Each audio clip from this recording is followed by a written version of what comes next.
9h26, dando sequência à nossa série de entrevistas com os pré-candidatos ao Palácio Piratini.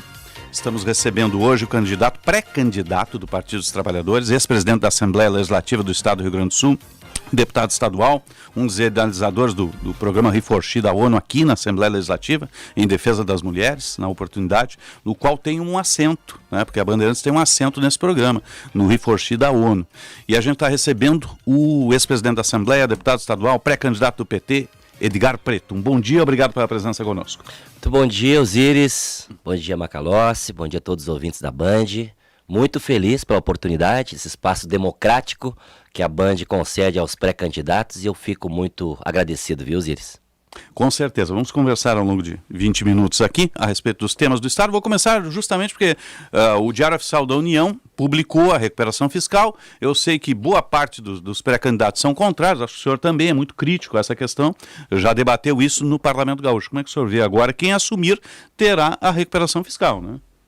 Osíris, a nossa bancada do Partido dos Trabalhadores, a bancada de oposição, não só nós, mas também o PDT, o próprio PSOL, lutamos bastante na Assembleia para impedir que o Estado fizesse essa adesão ao regime de recuperação fiscal. Primeiro, porque ele é um péssimo negócio para o Rio Grande do Sul. Segundo, nós já pagamos uma parte dessa conta amarga que foi o que o Estado já fez, esse caminho que o Estado percorreu para fazer adesão ao regime de recuperação fiscal, entre elas a privatização da nossa CE. Vocês lembram? Eu vi a Band fazendo uma grande cobertura do episódio que aconteceu com aquela ventania de poucos dias atrás, onde Porto Alegre e a região metropolitana ficaram quase umas semanas escuras. Aquele péssimo negócio que foi feito, entregar a nossa CE por R$100 mil, foi justamente para preencher um dos requisitos para aderir ao regime de recuperação fiscal. Professores, professoras, servidores públicos, especialmente aqueles que ganham menos, depois de terem trabalhado a vida toda, se aposentarem e tendo agora descontado no seu contra-cheque parte do seu salário, é também em função do Estado fazer adesão ao regime de recuperação fiscal. Tudo isso, prezados ouvintes, em função de uma dívida que, na minha opinião, além de injusta, ela é impagável. O Estado do Rio Grande do Sul, quando contraiu essa dívida com a União, Osíris e Macalossi, foi de 9,5 bilhões. Nós pagamos 37, ainda devemos 73 bilhões. Então, amigos, essa conta não fecha. Essa conta, na minha opinião, já foi paga. E o Estado, então, agora, o governo do Eduardo Leite, aliás, governo Ranolfo, porque o Eduardo Leite renunciou, ao apagar das luzes de um governo cujo seu governador renunciou, está impondo aos próximos governantes, aos próximos 10 anos pelo menos, um congelamento do nosso orçamento. A partir de agora, para os nossos ouvintes compreenderem do que nós estamos falando, se o Estado quiser contratar um médico, quiser contratar um policial, quiser fazer um investimento diferenciado, uma política na agricultura, pequenas e microempresas, setores produtivos, ele terá que estar subordinado à decisão de um Conselho Nacional que fica localizado em Brasília, que vão dizer o que o Estado pode gastar e o que não pode. Então, além de injusta essa decisão do governo do Estado, eu acho que é desleal o Eduardo Leite, que renunciou ao seu mandato, impor agora que o orçamento do Estado, como deve ser gasto, como deve ser gerido, ficará a cargo de 3 tecnocratas localizados em Brasília, em função dessa dívida que é injusta e impagável, que o PT, quando governou,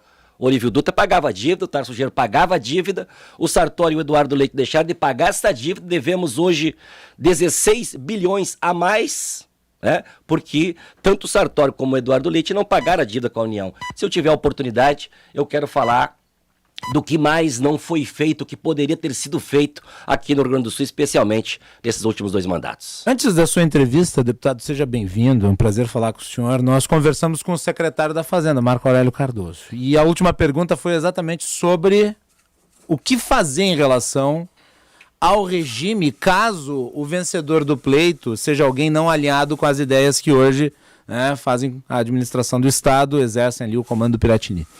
Ele disse que basta enviar um projeto de lei para a Assembleia Legislativa, então pedindo a retirada do Estado do regime.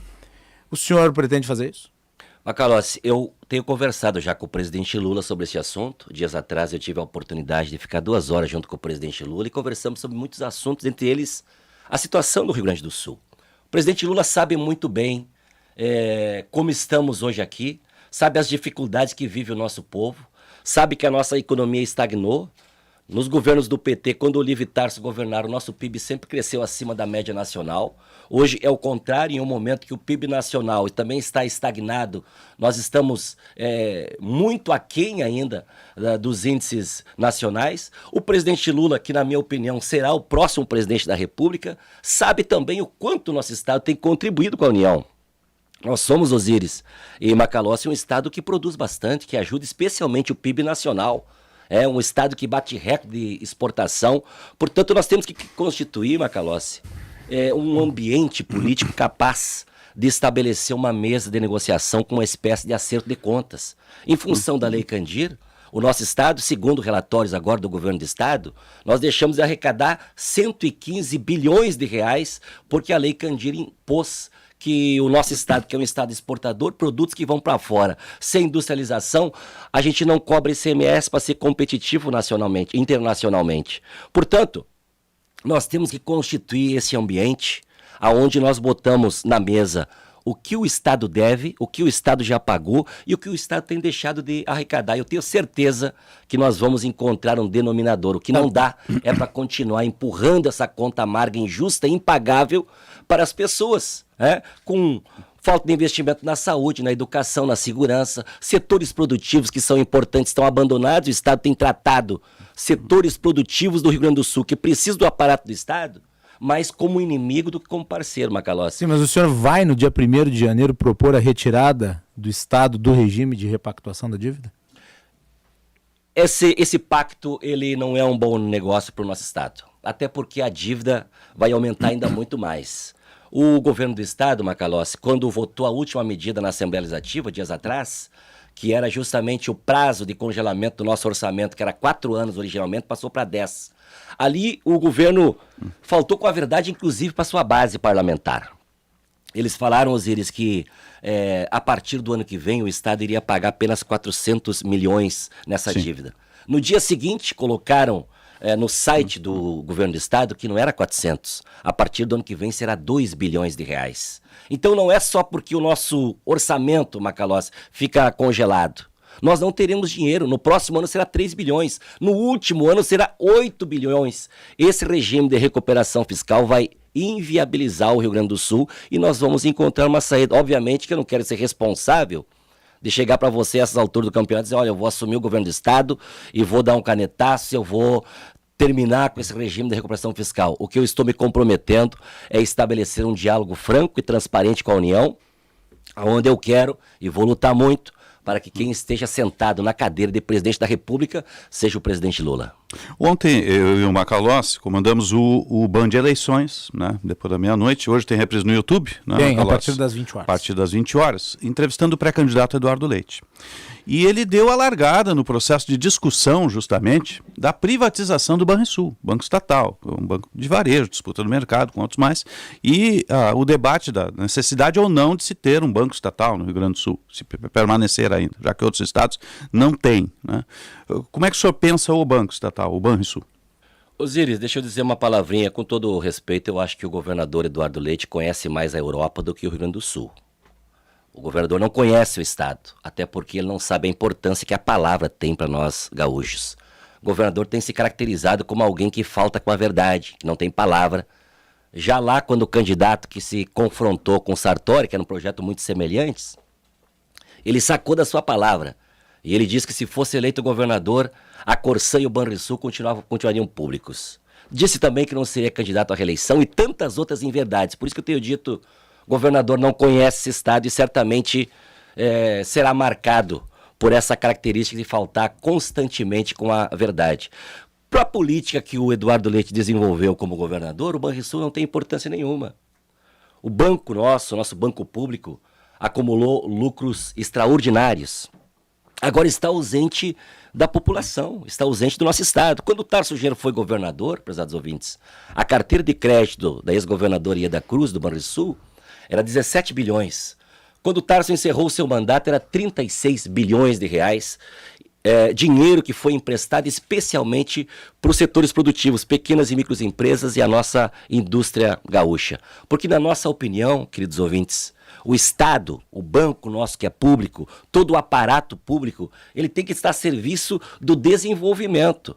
Se o Estado tivesse, através do Banrisul, utilizado parte desse lucro para ter um financiamento específico, por exemplo, para as pequenas e microempresas, que segundo o Sebrae, 60% do nosso emprego do Rio Grande do Sul vem das pequenas, microempresas, trabalhadores informais e MEIs.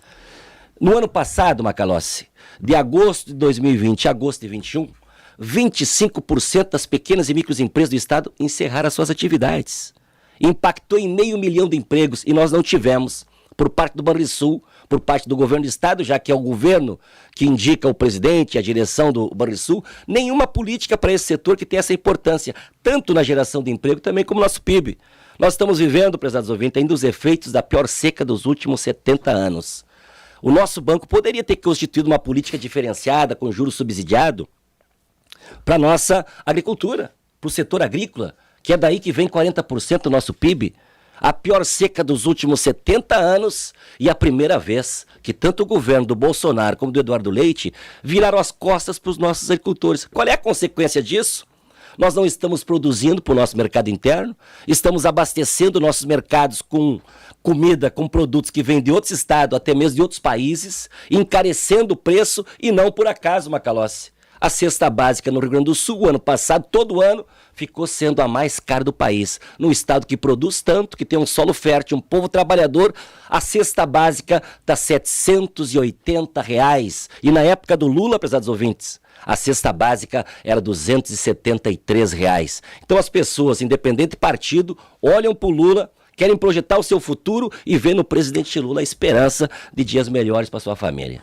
Deputado, o PT governou o estado em 2 oportunidades, Olívio Dutra, Tarso Genro, a capital por 16 anos consecutivos, teve 5 prefeitos, pelo menos 4 eleitos. Entretanto, parece ter se criado no estado, e eu fiz essa pergunta, inclusive ao ex-presidente Lula, um sentimento avassalador, em certa medida, antipetista. Por quê? E como é que o senhor tende a lidar com esse sentimento numa campanha que vai ser tão polarizada e que vai se nacionalizar também aqui no estado? Macalossi, humildemente eu lhes digo, se o Rio Grande do Sul foi um estado bolsonarista ou foi antipetista, já é página virada. Em todos os levantamentos que eu tenho visto, a opinião das pessoas é que o presidente Lula não só está na frente aqui no Rio Grande do Sul, ele está disparado na frente. O presidente Lula voltou a ser a esperança não só para os brasileiros, mas também para o conjunto aqui dos gaúchos e das gaúchas. Como você disse, nós já governamos o estado com Olívio Dutra e Tarso Genro. Governamos Porto Alegre, as principais cidades do nosso Rio Grande do Sul. No tempo mais difícil que nós passamos, Osíris, que foi a eleição última, o PT mesmo não tendo ido para o segundo turno, nós fizemos 18% dos votos. Nós elegemos pela 5ª vez consecutiva, na Assembleia Legislativa, a maior bancada. Dos 55 deputados, nós temos 9. Temos uma potente bancada federal, temos o senador Paulo Paim, e podem crer, no nosso campo político, a nossa federação composta pelo PT, PCdoB e PV, buscando ainda a ampliação dessa aliança, nós estaremos no segundo turno e nós vamos vencer as eleições, porque eu serei o que está organizando, que vai organizar o palanque do presidente Lula, e se depender da nossa federação, se depender do diálogo que nós estamos fazendo, nós teremos aqui um potente palanque para o presidente Lula, que vence as eleições nacionalmente, vai vencer aqui no estado e vai com certeza, com esta força, e com esse sinal de esperança que ele representa, vai representar também para nós aqui, para as forças progressistas do Rio Grande do Sul, esta possibilidade. Quero lembrar os nossos ouvintes, quando o Olívio Dutra, quando o Tarso Genro foram governadores, nós pagávamos a dívida com a União, era em torno de 280 milhões por mês. Nós não vendemos patrimônios públicos, nós não aumentamos impostos. Nos 2 governos do PT nós não aumentamos impostos, nós não atrasava a folha dos servidores, nós fizemos concurso público e a nossa economia, o nosso PIB crescia sempre acima da média nacional. Que milagre é esse? É que nós fizemos uma escolha, Macalossi, de não ficar de braço cruzado, choramingando, botando a culpa nos outros. Nós, quando somos governo, a gente faz por merecer. Como é que o senhor vai dialogar? O senhor falou muito dos pequenos, dos médios, né, do auxílio, dos agricultores. Como é que vai ser o diálogo com o agronegócio, que hoje representa boa parte desse PIB? O senhor sabe disso, agricultura de precisão, de larga escala, de exportação. Como é que vai ser o diálogo com os grandes produtores? Osíris, o agro gaúcho também está abandonado à própria sorte, viu? Está se viabilizando economicamente muito em função da necessidade que países lá fora têm da nossa produção, especialmente a China. O ano retrasado que eu vi os dados, 97% da produção de soja, por exemplo, que foi para fora do nosso estado, foi para a China. Então é uma cultura que tem viabilizado a agricultura, o campo agrícola, porque não depende nem do Eduardo Leite nem do Bolsonaro, mas da necessidade internacional. O agronegócio com juízo, eu tenho dito, vai votar no presidente Lula. Porque foi no governo do presidente Lula que nós reformamos a frota agrícola. Produtores rurais compravam maquinários, trator, ceifadeira, todos os equipamentos, em um momento, Osíris, que pagavam juros de 2% ao ano. Foi no governo do presidente Lula que nós tivemos a renegociação das dívidas que foram anistiadas, parte delas. Foi neste momento que nós organizamos o setor agrícola do nosso país. Então, mesmo grandes empresários, industriais, que prestarem atenção como eram as suas vidas lá atrás e como é hoje, estão querendo a volta do presidente Lula. As pessoas sabem que se o trabalhador tiver com dinheiro no bolso, tiver com o salário mínimo nacional valorizado, ele não guarda no colchão, Osíris. Ele vai comprar mais. Ele vai na loja, ele compra uma geladeira nova, ele reforma a sua casa, ele compra um carro, ele passeia, ele se alimenta melhor. E o empresário vende mais. A indústria fabrica mais. E esta é a possibilidade da economia reagir positivamente, como foi no governo do presidente Lula, que a nossa economia chegou à 6ª economia do mundo.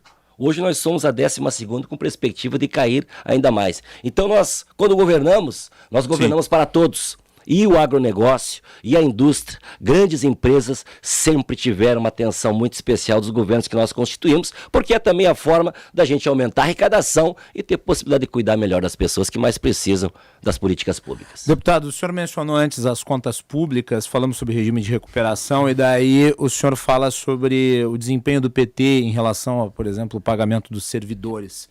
Mas são feitas muitas críticas, principalmente mais recentemente ao governo Tarso Genro, por ter se valido, por exemplo, dos depósitos judiciais como fonte de receita para pagar despesas permanentes. E os depósitos judiciais são recursos limitados e que eram considerados mesmo recursos excepcionalíssimos e não pertencentes necessariamente ao Estado. O uso desse estoque, que é um estoque finito, resultou num montante de dívida. Isso não é um problema fiscal que foi legado pelos governos do PT? Que tipo de recurso alternativo poderia se utilizar agora, haja vista que se entende que o regime de repactuação de dívida que foi aprovado não é o melhor para o Estado do Rio Grande do Sul? Macalós, todos os governos usaram depósitos judiciais. Mas o governo do PT Governos do PT usou o que sabe mais, né? Mas todos utilizaram, então não pode ficar um carimbo que somente o PT fez uso dos depósitos judiciais, que é um dinheiro que estava ali com esta possibilidade que nós utilizamos para não deixar a dívida social ficar tão alta como está hoje.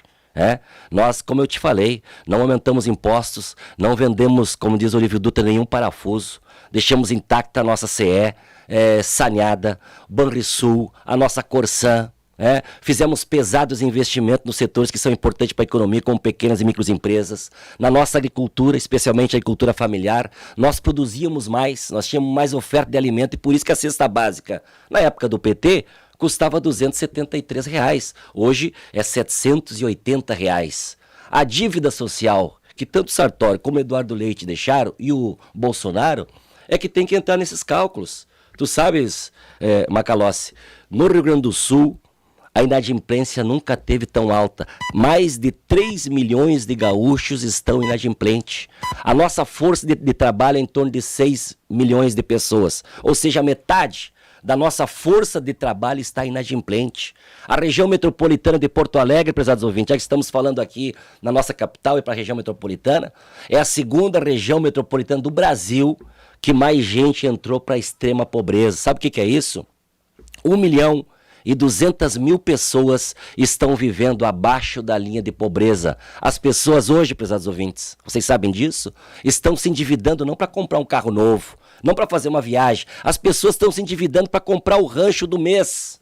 Eu tive dias atrás, semana passada, fazendo o meu rancho, e a senhora que estava na minha frente pagou um rancho de pouquinho mais de R$ 400 e pediu para a moça do caixa do supermercado se ela podia financiar em 4 vezes. E a moça do caixa disse, não, eu posso fazer em 3 vezes. Um rancho de R$ 400, possivelmente o rancho de um mês, ela ficou devendo os próximos 3 meses. Então esses governos que se vangloriam tanto de ter colocado as finanças em dia, estão com uma dívida social e aumentaram a dívida do Estado infinitamente mais do que quando o PT governou. Não é por acaso que as pessoas hoje, independente de partido político, querem de volta ao presidente Lula, porque no governo do Lula nós vivíamos o pleno emprego, nós tínhamos o Fome Zero, nós tínhamos o salário mínimo brasileiro sendo valorizado 76% acima da inflação, com essa visão, Macalossi. Se o trabalhador tiver com mais dinheiro, ele vai comprar mais. A indústria vai ter que fabricar mais, o empresário vende mais e a nossa economia vai reagir. Então, ter os setores produtivos como parceiro do Estado é a melhor forma da gente aumentar essa arrecadação e ter mais dinheiro para cuidar das pessoas. Perfeito, mas o senhor falou aqui um pouco mais das questões nacionais do que necessariamente estaduais. O senhor menciona muito o ex-presidente Lula. Eu queria que o senhor falasse um pouco sobre a visão do senhor em relação ao Estado aqui, com a questão dos recursos que são cada vez mais limitados dentro da estrutura do Estado e que agora vão ser regulamentados, inclusive, pela repactuação da dívida. Eu falo muito. A minha pergunta anterior foi sobre sim. a alternativa a isso. Quer dizer, ok, nós não queremos a repactuação da dívida. Os recursos são limitados. A fonte de financiamento usada anteriormente, que são os depósitos judiciais, tem agora um limitador legal. Não dá para mais usar da forma como se usava. Qual é a alternativa? Eu falo muito do presidente Lula porque, se Deus quiser, o presidente Lula vai voltar a cuidar do nosso povo. Nós vamos voltar a ter o pleno emprego, voltar a ter o salário mínimo valorizado, voltar as pessoas consumirem, o empresário vender mais e a indústria fabricar mais.